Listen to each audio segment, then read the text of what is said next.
Thank you, Brian and Aaron, and hello, everyone. On last Monday's BK Live, we highlighted Dead John, one of the contenders in the New York Television Festival's annual independent pilot competition. The storyline involves a pair of Bedford-Stuyvesant inhabitants who find a corpse inhabiting their living room. Bob Borman and Lucas Stein, the creators and co-stars of this Seinfeld meets Twin Peaks concoction, sat at this very table a week ago. Well, we're happy to report Dead John was very much alive at the festival's awards ceremony Saturday night, winning for Best Writing. And they weren't the only Brooklyn awardees. Tiffany Rachel Stewart, playing an anthropology professor who investigates her family's past in the Borough-made pilot Black Rose, earned the Best Drama Actress Award. Congratulations to them and all the festival honorees. You can find out more about them at www.nytvf.com. And now a comment. It's a sensational time for episodic TV originating from Brooklyn. Some of the best series around call this borough home, including a pair of Peabody Award winners this spring, The Americans on FX and The Nick, which launched its second season 2 weeks ago on Cinemax.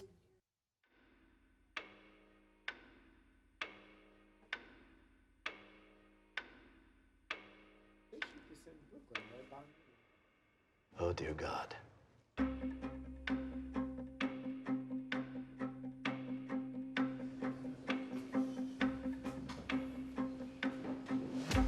The circus tent, the madness, it would all come roaring back.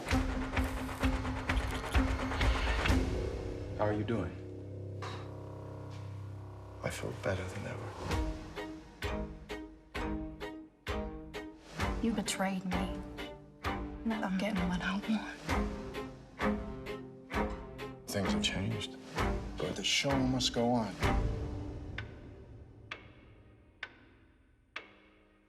I want to make history. Where do we start?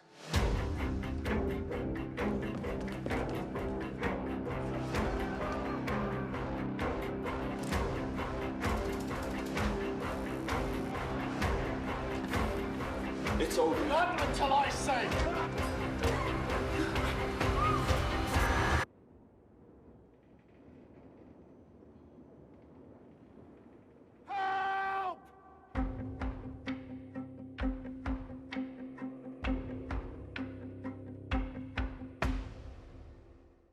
On the flip side, it's nowhere near sensational for people in this borough, or for that matter the rest of this city or nation, when it comes to creating the next generation of television.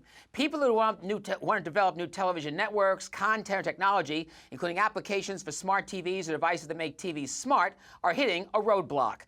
And that roadblock comes from an economic infrastructure which can easily invest in this next gen, but for the most part, turns the other cheek.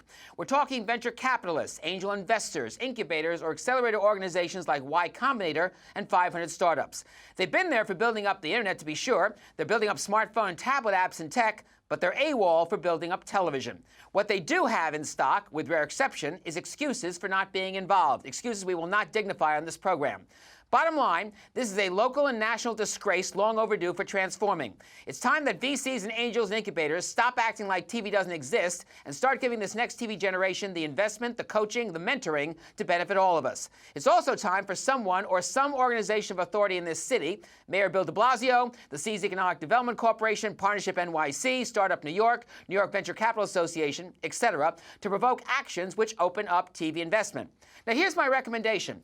Give the mayor's office of media and entertainment, so brilliant in catapulting TV series production throughout Brooklyn and NYC, the green light to do the same for entrepreneurs who want to create TV's future right here.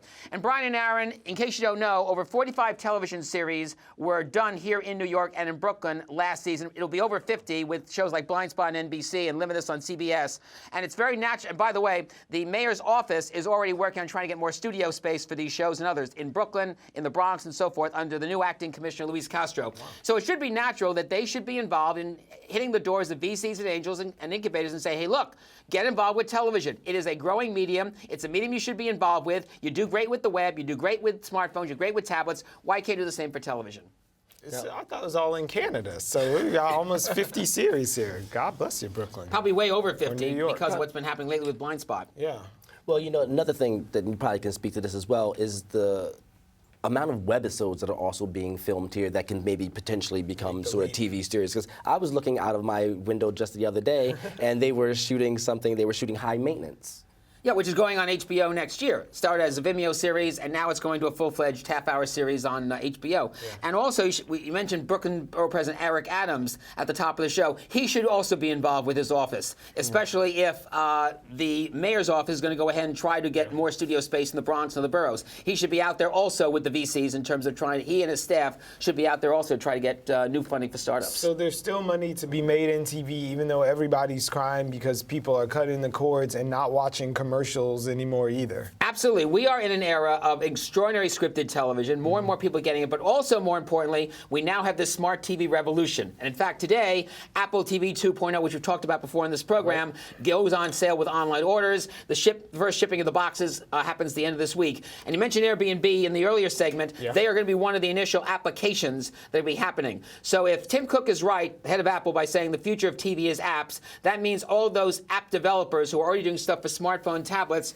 will be in line to create apps for television. And if you're a person who wants to create an app, this is a great way to get involved with the medium. It doesn't cost that much, but why not have a VC or an angel backing you up, or a company like Y Combinator that gives you mentoring, that gives you coaching, looks at your business plan, can tell you where to steer right, where to not steer at all to make your business the best it can be. Why not get them involved? Why not, use this talent that spends billions of dollars and all sorts of other things for television? VC spend $30 billion a year all over the country, whether New York, Silicon Valley, and in between. Why not spend $1 billion on the next generation of television that millions of 100 million people plus watch every day?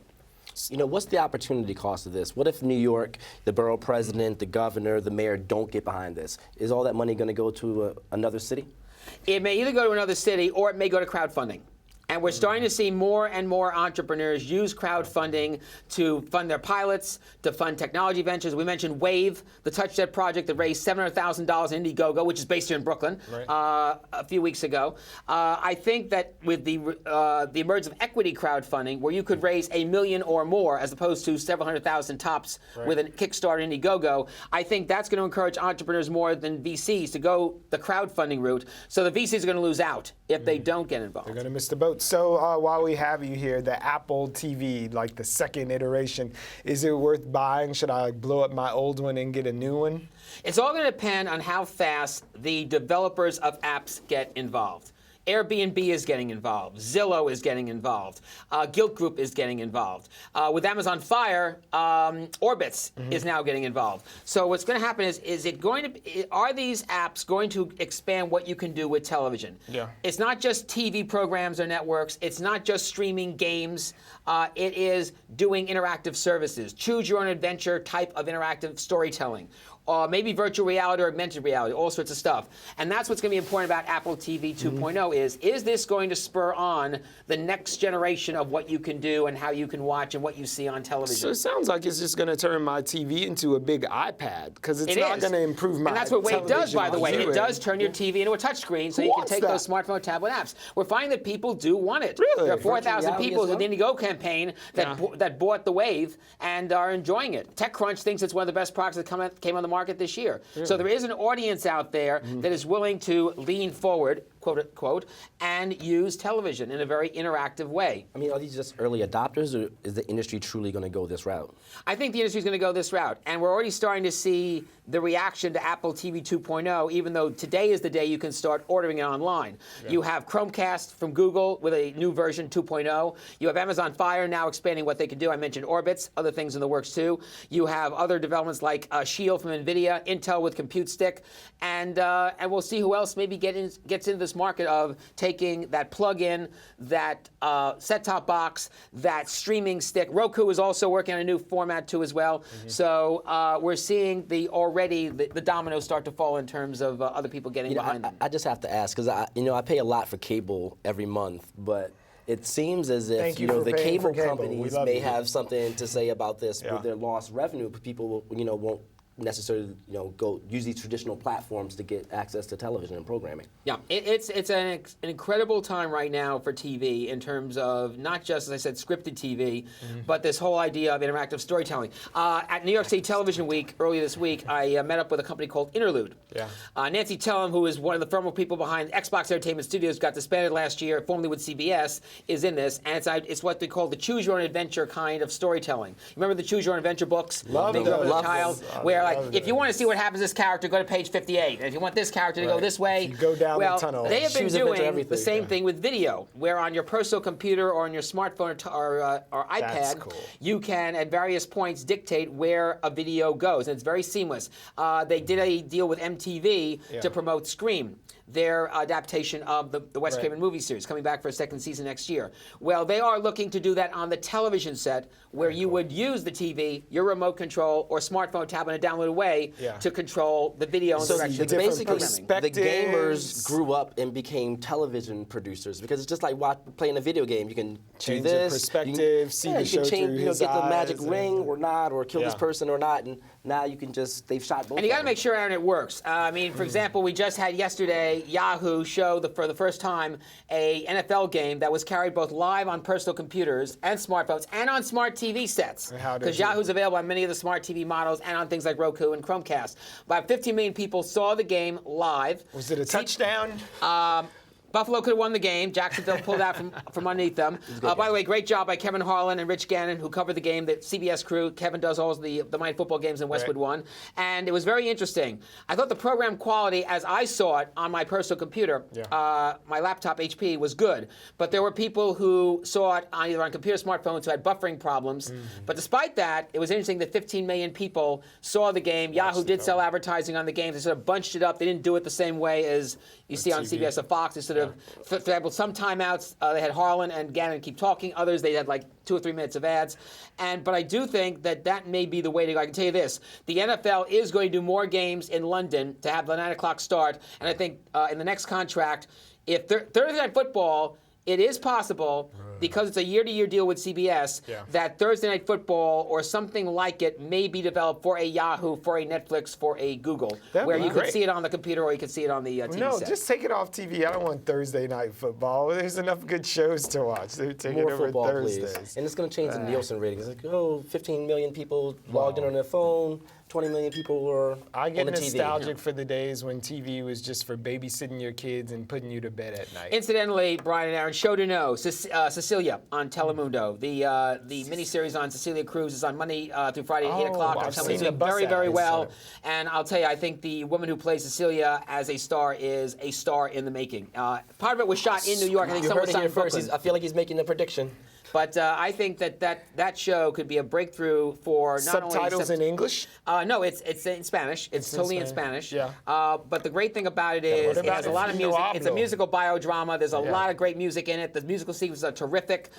So even if you don't speak Spanish or you don't know Latin music, it's a great primer. Secondary audio. The thing, is there any secondary audio in English maybe? Because I know it goes the Telemundo may other provide way. that. Okay. But I think they see a crossover audience. Come on, with this show. Telemundo. Give us some azúcar with I love it. But I would not be surprised if this might be the first Emmy contender for Telemundo breakaway. next year in the primetime Emmys. All right, write it said it down, first. And more folks. musical biodramas, by the way, on the way. All right. Well, thank you, Simon. We appreciate you.